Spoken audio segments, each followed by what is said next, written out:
नमस्ते अनि good morning सबैजनालाई। सो गाइस, हजुरहरू पनि सधैँ आरामै हुनुहुन्छ होला।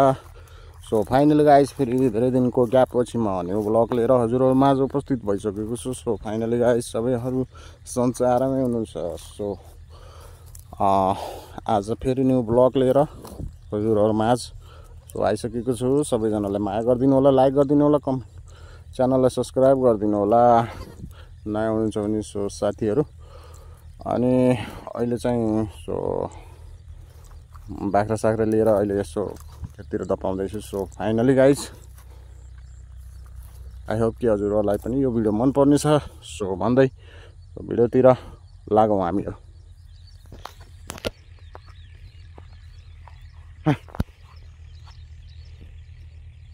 तोरीको साग उम्रेको छ हेर्नु त। सो माघतिर तोरी पाकिसकेपछि झरेको, अहिले चाहिँ पानी परेर चाहिँ तोरी मजाले उम्रेको छ, साग खान मिल्छ। यता चाहिँ बाख्राहरू चरिरहेको छन्। सो ठुल्ठुलै भइसकेको छ आज दिनमा। हट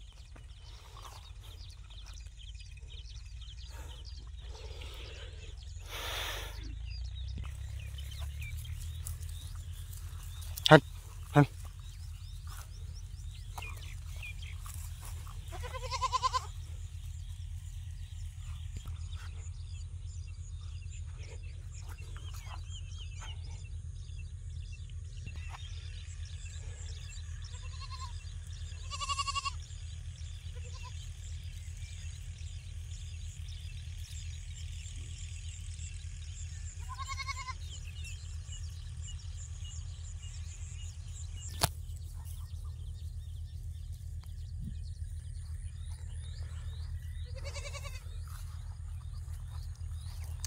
हेर्न सक्नुहुन्छ। सो अहिले चाहिँ खेततिर छु म गाइज। सो यहाँको चाहिँ अब हामी खेती किसानहरू हो। अब अहिले चाहिँ हामी गहुँ काटिसकेपछिको खेत। सो पछाडिको प्लाट सबै मेरो पछाडि सब ब्याकग्राउन्डमा देख्न सक्नुहुन्छ, सबै खाली भइसकेको छ।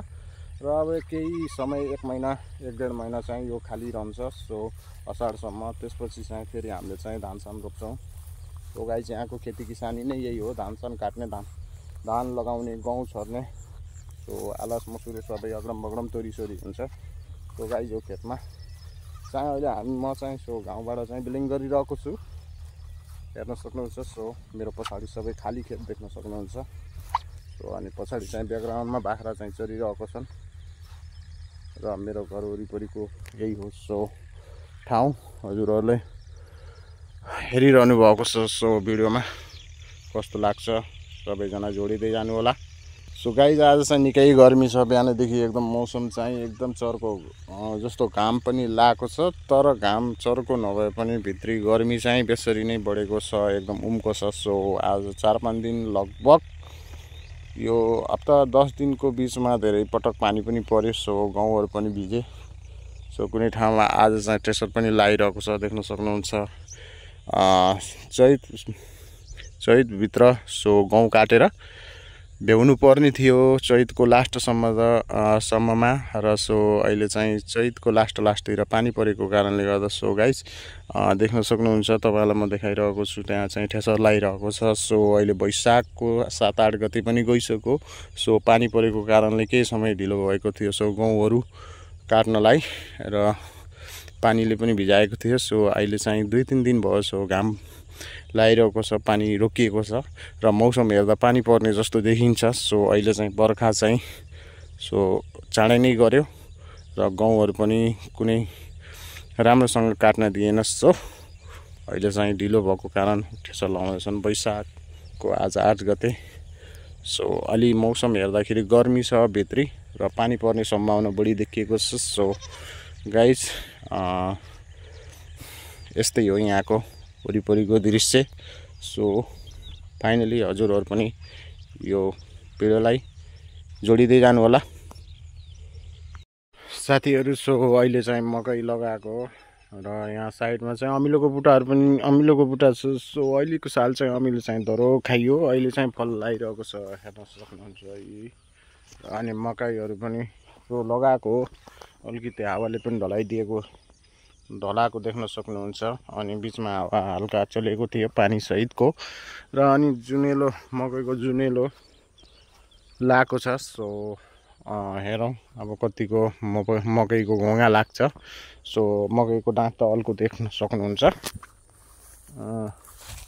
साथीहरू। हेर्दा त घोगा अलिअलि लागिसकेको छ। यो हेर्नुहोस्। सो कतिको दाना लाग्छ तपाईँहरूलाई म देखाइरहेको छु। साथीहरू हेर्नुहोस्, यो मेरो मकै लगाएको थिएँ।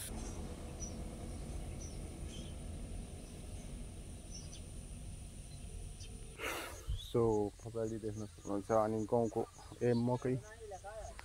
मकै सो लगाएको थिएँ, अब फल्दैछ र त्यसपछि सो अहिले चाहिँ यो सिजन भनेको लगभग चैतमा लगाएको मकै सो वैशाखको लास्टतिर तपाईँको पाक्छ।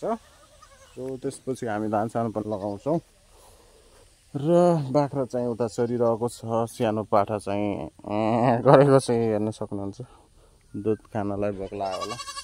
सो गाइज सबैजना सन्चै ठिकै हुनुहुन्छ। सो हेर्न सक्नुहुन्छ यहाँ पिँडालुको पातहरू र गाइज ल सबैजनाले भिडियो लाइक गरिदिनु होला, च्यानललाई सब्सक्राइब गरिदिनु होला भन्दै सो स्वस्थ रहनु होला, मस्त रहनु होला भन्दै so by by, thank you so much.